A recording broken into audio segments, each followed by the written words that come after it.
Penn State is halfway through their class, so it's time for a roster reset.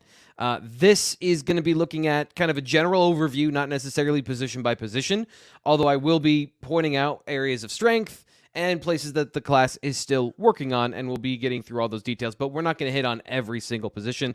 Some of your questions in the chat are valid in those areas, but let's take a look at the class strength so far. When we look at the class of 2024, here are the positions that the Nittany Lions have done a lot of work at so far, and a lot of these positions you'll understand. Cornerback, offensive line make up the majority of the class, running back, and then linebacker is the question here that I have for you, Fitz. Would you say this is a class strength? Because there's two players, but they're basically the same, like they're at the same position at kind of both are Mikes. So is this a class strength, or do you think there's still more to work on at linebacker with more names that we're going to see and maybe even doubling up what they have now? I think the question mark is appropriate there. You want to get some more athletes, probably a Sam type. Waller from Mississippi is a guy that is really good. Penn State has done a really nice job recruiting him so far. Elijah Newby is also one to, I would say, keep an eye on as a guy that's rising up the board for a lot of schools. He's running track now, and he's doing things that he should not be doing at his size, 6'3", 200 plus, running sub 11 seconds. So I think there's a lot to like there in terms of Newby. So I think they're going to try and get more athletic at linebacker. As you mentioned, two Mikes for the most part, two box guys at the very least, but two Mikes in Anthony Specca and Kari Jackson. So I think that is an area that is fairly strong right now, but I think it has a lot of room to get better. And I think they're going to continue to do that, continue to get more athletic, add those guys with length, with pop on the outside, and recruit that outside position. I'm interested in that because there's a lot of good linebackers left on the board, and there's a lot of good athletes left on the board at that position. So what they have now, I think, is a great base to work from, and then adding and filling out that class is going to be the interesting thing in how many choices they have to make there. Because I mean, Willard, I apologize for his name. I'm blanking on his name, from the same place as the tight end where Penn State went up to New England. We just talked about him last show. Newby. Newby. Newby is this awesome-looking prospect. Waller is another guy that people are very, very high on. We get asked about a lot, including here by Michael. He says, are guys like Ernest Willer and Jamonte Waller primed for an on-3 100 bump?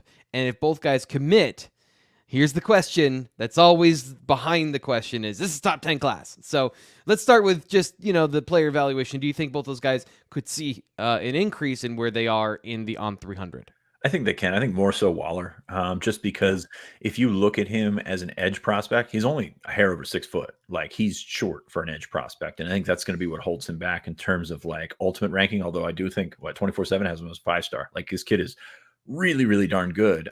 He fits as he fits as a will for Penn State, and I love him at that fit. Like, he's a guy that can attack, guy can come off the edge if he needs to, can blitz from the second level, just do some really, really good things all over the field, and he's a fit. And again, size is going to be something where it might hurt him at some schools that you get him on campus and you think maybe this guy's supposed to be 6'2", this guy's supposed to be 6'3", whatever. He's not. So I think that helps Penn State, to be honest with you, because they've seen him, they like him, they've committed to recruiting him as a top target, and they've done as such. So I think they've done a really nice job recruiting him. I think he should be a 4-star guy. I know On3 has him as a 3-star, at least the last time I checked, which was seemed low to me.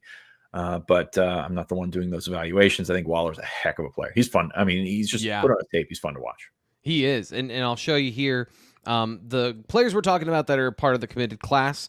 Waller, that tweener thing, I think, is just like, because talking to Charles, and one of the things he talks about is ranking these guys like it's the NFL draft. So those measurables are really important, and guys that are tweeners tend to fall through the cracks. So a guy like Waller, that maybe he's an edge, maybe he's a linebacker, he probably isn't going to rank the same way as somebody who has 34-inch arms and is 6'5" and has a clear defined position. A couple of other guys that don't have a clear defined position that I want to talk about here as a segue into the offensive line. Caleb Brewer, listed as an athlete, as a 3-star. Really good athlete. Some of the things on his tape, in terms of rawness and position fit, I think are part of the reason he is a 3-star. I think it's accurate for him because of all of those kind of mysteries about him. But when we talk about the offensive line, We're going to talk about Egan Boyer and Garrett Sexton later in the show, but Brewer, how does he fit into this picture with a really strong class overall? Yeah, I think he is an offensive lineman in terms of like what he brings to the table from his tool set. But I think he's got the ability to play on the defensive line, play a defensive tackle. I'll be really interested to see which direction his body goes. He's cutting weight to be a 285-pound wrestler right now. He's a very good wrestler. Also wrestled, I think, with a broken wrist that he just got fixed up in this offseason. So like there's a lot to like in terms of what he brings to the table. He's out there running routes at 280 pounds. He's physical. Yeah. He's aggressive.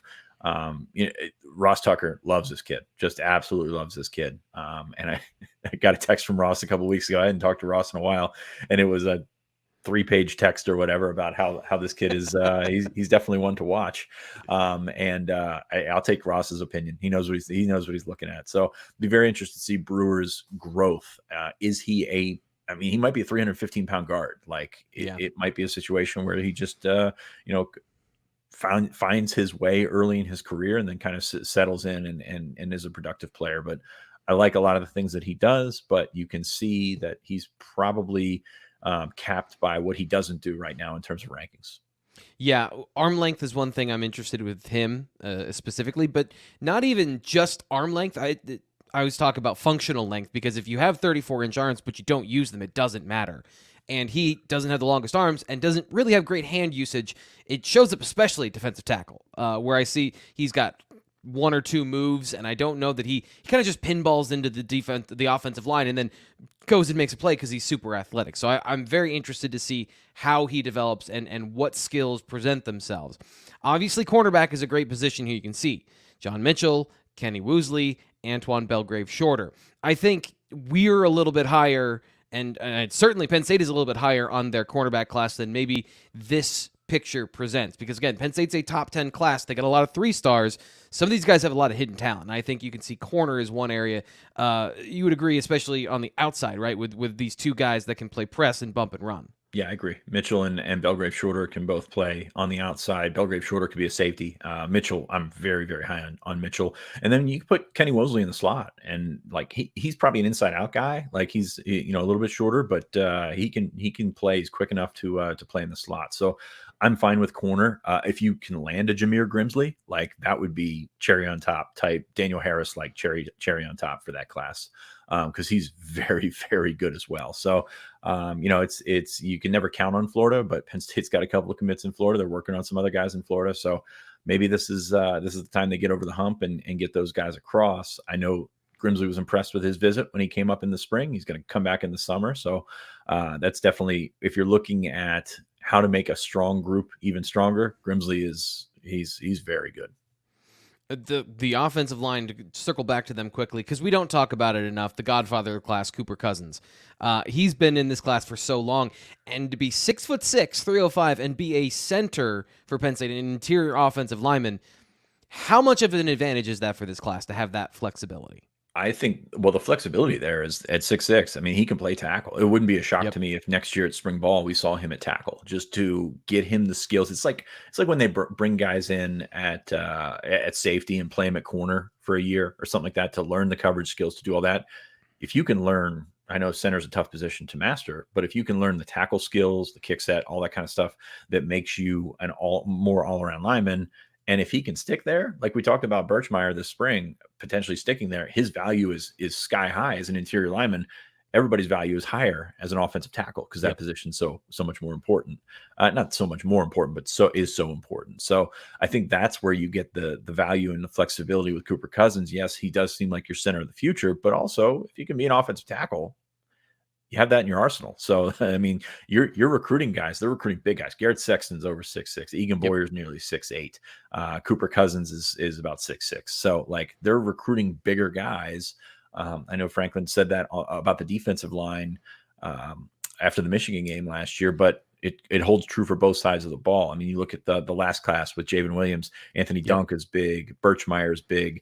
They had Malik McNeil, who was huge. So like there was an emphasis on getting bigger. Now you want those guys to be able to move. You want those guys to be able to be tough and block and things like that. So we'll see what happens with that group. But you've got a lot to like in that offensive line group, and they're still on some guys. I don't think they're slowing down on Kevin Haywood, William Satterwhite, Packy Finau's coming in for a visit. So you've got a bunch of guys that are still out there.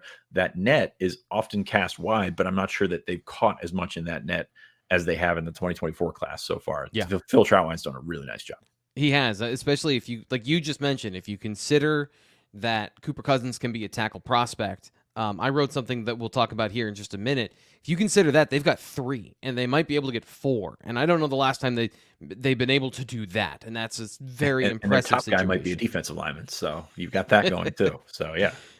To round out the strengths here, and we talked about this a little bit with Corey when we talked about Corey Smith and his commitment, but you see him here at the bottom, 5'11", 175, and then we come up to the top, Quentin Martin, seen as an athlete. So you think that there is room for another running back in this class? You think that that's a likelihood, or maybe not a likelihood? It would have to take a special guy to get into this class. Yeah, I think the last part is what you nailed there. It would take a special guy. I've met Jaywan Sider. Jaywan Sider is like Terry Smith on offense. He wants as many guys as he can get. So, you take Quentin Martin. They took Quentin Martin as a running back. We have him listed as an athlete. They took him as a running back. He's a really good player, really all-around player. Corey Smith, good player, but they're going to keep pushing. They're going to keep pushing for some of the top backs in the country. Like, this is a situation where Penn State has recruited running back really well. Penn State has a brand at running back. They've got Nicholas Singleton and Katron Allen, who are carrying on that brand of Saquon Barkley, Miles Sanders, etc. And they're going to try and cash in as much as they can. If it means taking a third back, which isn't likely at this point, but if it means taking a third back in this class, you have the ability to do so. Now, maybe that's something that pops up in October, November, something like that. But at the same time, like, they're going to keep up. I mean, Sider keeps up relationships unlike anyone I've ever seen. Like, it's ridiculous. And that goes beyond Florida. There's a lot of guys out there, just in spots you don't think of, Virginia, West Virginia. Like, he keeps up his roots there and his ties in West Virginia. I mean, he said that you're just all over the place. So I think they're going to continue to recruit running backs. I don't know that they're going to be all in your face about it, bringing guys for officials like that in June, but maybe for the whiteout, the guy pops up, something like that could happen. So yeah, it's as Rob said, a nice problem to have. You can be selective at that position. There's some really good players still out there, and there's some really good players out there on the radar that we don't really consider on the radar. Like, the number 1 back in the On3 rankings, name is slipping me right now, wants to visit Penn State. Okay, you're going to let him visit. Like, that's going to be a situation where you have that flexibility, and it's not a situation where you're running guys out and running guys back in. So it's a good position to be in. Sider does a really nice job with that. And, I wouldn't be shocked if he didn't give up on Jordan Lyle. There's guys out there that are just that good. And as I mentioned, Ohio State took a 3 running back class. It can be done. It can be done.